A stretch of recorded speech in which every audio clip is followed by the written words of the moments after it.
Good morning, Mr. Secretary, dear Marco.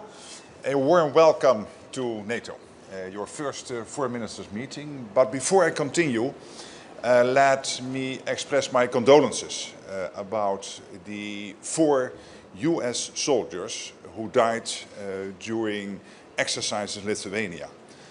Our thoughts are with their family, their friends, their colleague soldiers, and we have the deepest respect for their service.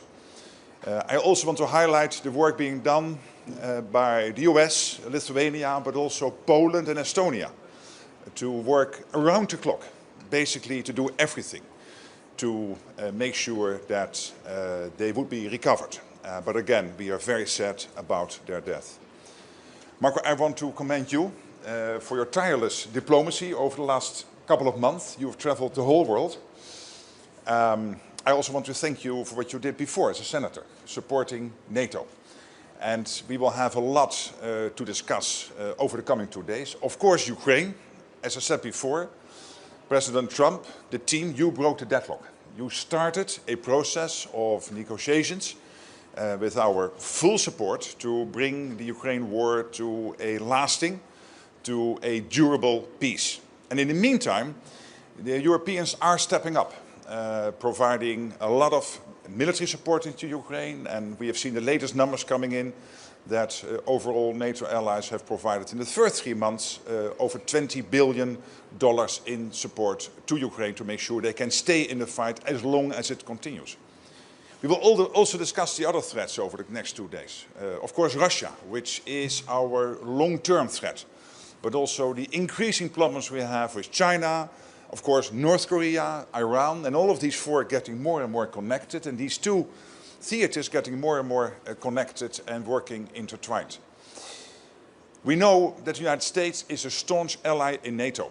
I had a very good meeting with the President, with President Trump, but that commitment comes with an expectation. And the expectation is that the European allies and Canada need to spend more. Since Trump 45, the aggregate extra spending from Canada and Europe has been $700 billion up to now.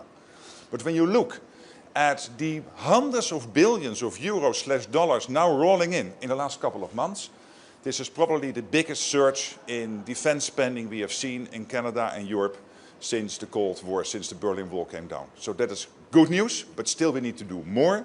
And then, of course, we will meet with the partners from Japan, South Korea, Australia and New Zealand, also to discuss another important issue, which is defense industrial production and how we can do more with them to work together. So lots of ground to cover, but again, a warm welcome, please. Thank you, and I'm glad you had a good meeting. I know I was out of the country while you were there, but I know you had a good meeting with the President. Thank you for your condolences at the 4 Americans who tragically lost their lives in an important training exercise. We honor them, and it also reminds us that the United States is in NATO. We are as we speak right now, the United States is as active in NATO as it has ever been. And some of this hysteria and hyperbole that I see in the global media and some domestic media in the United States about NATO is unwarranted. President Trump's made clear he supports NATO. We're going to remain in NATO. He's made clear, but our first ambassador that got out of the United States Senate is our ambassador to NATO, who joins us here today on his first day, on his first hour on the job. So all of that is a testament to it. But we want NATO to be stronger. We want NATO to be more viable. And the only way NATO can get stronger and more viable is if our partners, the nation states that comprise this important alliance, have more capability. This is a collection not just of partners and allies, but of advanced economies, of rich countries who have the capability to do more. We understand that's a trade-off. We have to do it every single year in our country. I assure you that we also have domestic needs. But we've prioritized defense because of the role we've played in the world, and we want our partners to do the same.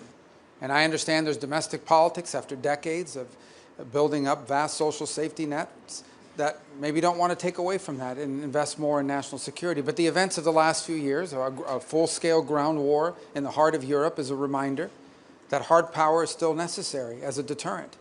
And so we do want to leave here with an understanding that we are on a pathway, a realistic pathway, to every single one of the members committing and fulfilling a promise to reach up to 5% of spending. That includes the United States will have to increase its percentage. Because if the threats truly are as dire as I believe they are, and the members of this alliance believe they are, then that threat has to be confronted by a full and real commitment to have the capability to confront these things, to confront them. And that's been the message President Trump had in his first administration, and it's the one he brings into this one. He's not against NATO. He is against a NATO that does not have the capabilities that it needs to fulfill the obligations that the treaty imposes upon each and every member state. And it wants our nation, and no one expects that you're going to be able to do this in 1 year or two, but the pathway has to be real. This is the hard truth, but it is a basic one that needs to be said now in order for us to prove, and in order for us to build the kind of NATO that has the capability to defend the territories of our nation states and deter any action that would be aggressive against any one of us. So I hope to have a chance to engage on that here today in our conversations. I'm sure we will. Of course, we're also happy to be joined by our Indo-Pacific partners who have become great partners to the alliance as we also see increased threats to both freedom of navigation and territorial integrity in the Indo-Pacific. So we look forward to engaging them as well in this context. And thank you for the chance to be here in my first visit. I hope it'll be very productive. It will. Thank you. Absolutely. Thank you so much. Thank you very much.